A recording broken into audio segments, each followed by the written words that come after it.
যেখানে ব্যালটে নৌকা নেই সেখানে কেউ ভোট দেবে না, কেউ ভোট দিতে যাবেন না। আমি আমার আওয়ামী লীগের সকল নেতাকর্মীদের বলবো যে যেখানে আওয়ামী লীগ ইলেকশন করতে পারছে না, ইলেকশন করতে দিচ্ছে না, আমরা ইলেকশন করতে চাই। ঠিক আছে, আমরা চাই আওয়ামী লীগ ইলেকশন করবে, অবাধ নিরপেক্ষ নির্বাচন হবে, জনগণ তার মতামত দেবে, জনগণ যে ম্যান্ডেট দেবে আমরা সেটা মাথা পেতে নেব। আওয়ামী লীগ ভালো কি মন্দ সেটা ইউনূসের মতো একটা দুষ্কৃতিকারীর মুখে শুনতে চাই না। জনগণ বলুক, জনগণ দেখাক। কাজে আমি এটাই চ্যালেঞ্জ দেব যে ভোটের মধ্য দিয়ে মানুষ সিদ্ধান্ত নিক জনগণ তারা কাকে চায়। যদি জনগণ আমাদের ভোট না দেয় আমরা মেনে নেব, আর জনগণ ভোট দিলেই প্রমাণ হবে যে আসলে কারা দোষী। কাজে আমি এটাই বলবো, যারা নেতাকর্মী যেখানে ভোট হবে, যেখানে আমরা আওয়ামী লীগ নিষিদ্ধ, যেখানে ব্যালটে নৌকা নেই সেখানে কেউ ভোট দেবে না, কেউ ভোট দিতে যাবেন না। আমি জানি চাপ দিচ্ছে, কারণ জনগণের স্বাধীন চিন্তার কোনো অধিকার ইউনূসের আমলে নাই। গুন্ডা বদমাইশির চাপ দিয়েই সে সব কিছু দখল করতে চায়, জঙ্গি সন্ত্রাসী দিয়েই তারা সব কিছু দখল করতে চায়। কাজে এখানে যে যেভাবে পারেন আপনারা ভোট কেন্দ্রে বিরত থাকবেন, কেউ ভোট দিতে যাবেন না। এটাই হচ্ছে আমার নির্দেশ সকলের কাছে। আর জনগণের প্রতিরোধ গড়ে তুলতে হবে, এটাই বড় কথা। কারণ এটা কোনো বৈধ নির্বাচনও না, কারণ ইউনূস বৈধ সরকার না, তার নির্বাচন দেওয়ার কোনো অধিকার নাই। ইউনূস তো অবৈধভাবে ক্ষমতা দখলকারী, জনগণের ভোটে আসেনি, সে নির্বাচন দেয়। 2024 সালের নির্বাচন নিয়ে প্রশ্ন করেছে, আজ পর্যন্ত কি কিছু দেখাতে পেরেছে? জনগণ স্বতঃস্ফূর্তভাবে আওয়ামী লীগের ভোট দিয়েছে আমাদের কাজের জন্য, সেই নির্বাচনটাকে প্রশ্নবিদ্ধ করার চেষ্টা। এই নির্বাচনে আমরা যে জয়লাভ করেছিলাম, সরকার গঠন করেছি, 2029 সাল পর্যন্ত কিন্তু আমাদের মেয়াদ। তো ইউনূস মাঝখান থেকে কোথা থেকে উড়ে এসে জুড়ে বসলো এবং সে নির্বাচন দিল। নির্বাচন দেবার কোনো লিগ্যাল রাইট তার আছে? কোনো অধিকার তার আছে? খুব বৈধ যোগ্যতা আছে, ক্ষমতা আছে? তা নাই। সবই ওই মব সন্ত্রাস আর জঙ্গির করেই তারা নির্বাচন দিচ্ছে।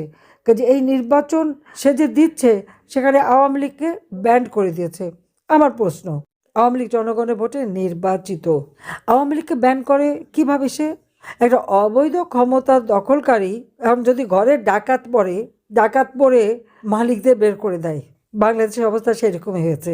ডাকাতি করে ডক্টর মোহাম্মদ ইউনূস ক্ষমতা দখল করে আমাদের নির্বাচিত সরকারকে সরিয়ে দিয়ে এখন উনি আবার ইলেকশন দেবেন। সেই ইলেকশনে কি বুঝে? জীবন ইলেকশন করেছে সে কোনো দিন? করতে পারবে? আসুক না, নামুক না, একটা যে কোনো একটা কনস্টিটুয়েন্সিতে নামুক, আবার যে কোনো একটা কর্মীর সাথে ইলেকশন করুক, জামানত বাজেয়াপ্ত হবে তাকে কেউ ভোট দেবে না।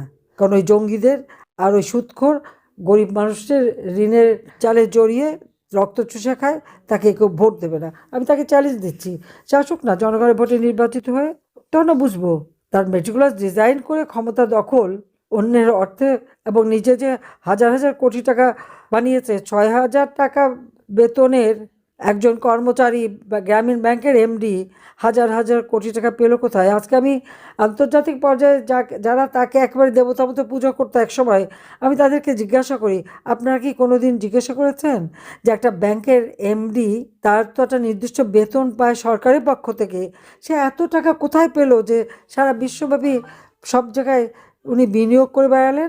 পা বেঁধে ঝুলিয়ে আগুন দিয়ে পোড়ানোর মতো নৃশংসতা এই ঘটনা বাংলাদেশে ঘটাচ্ছে তারা। প্রকাশ্য দিবালোকে কুপিয়ে কুপিয়ে মানুষ হত্যা করে দিচ্ছে। আজকে তার কোনো অধিকার নাই যে এই দেশে ইলেকশন দেবে, জনগণের ভোট এ সম্পর্কে তার যার কোনো চিন্তাই নাই, কারণ সে তো ট্যাক্স ফাঁকি দেওয়া।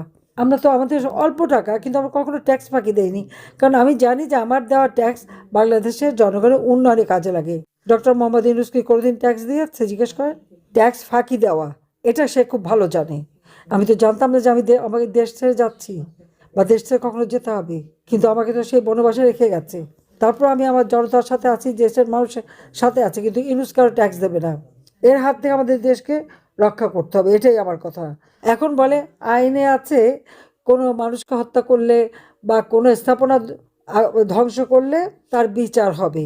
তাহলে আমার প্রশ্ন, যখন 2024 সালের জুলাই মাসে আন্দোলনের নামে মেট্রো রেল, বিটিভি ভবন থেকে শুরু করে বিভিন্ন এসে যে আগুন দিয়ে পোড়ালো, এবং যারা পুড়িয়েছে ইউনূসের সেই বাহিনীরা নিজেরাই স্বীকার করেছে, নিজেরাই বলেছে, গর্ব করে বলেছে যে যে মেট্রো রেলে আগুন না দিলে আর পুলিশ হত্যা না করলে তাতে বিপ্লব সফল হতো না। বিপ্লব কিসের? মেটিকুলাস ডিজাইনের মাধ্যমে ষড়যন্ত্র যেটা করে সেটাকে বিপ্লব বলে না। কাজে অপরাধীদের নিয়েই তার যাত্রা, অপরাধী নিয়ে চলা, জঙ্গি সন্ত্রাসীদের নিয়েই তার চলা, এটা হলো বড় কথা। কাজে এই অবস্থা থেকে দেশকে মুক্ত করতে হবে এবং সকলকে ঐক্যবদ্ধ থাকতে হবে। ইনশাল্লাহ এই অন্ধকার কেটে যাবে, আবার নতুন সূর্য উদিত হবে, বাংলাদেশের মানুষ আবার মাথা উঁচু করে বিশ্ব দরবারে চলবে, সেদিন খুব বেশি দূরে না।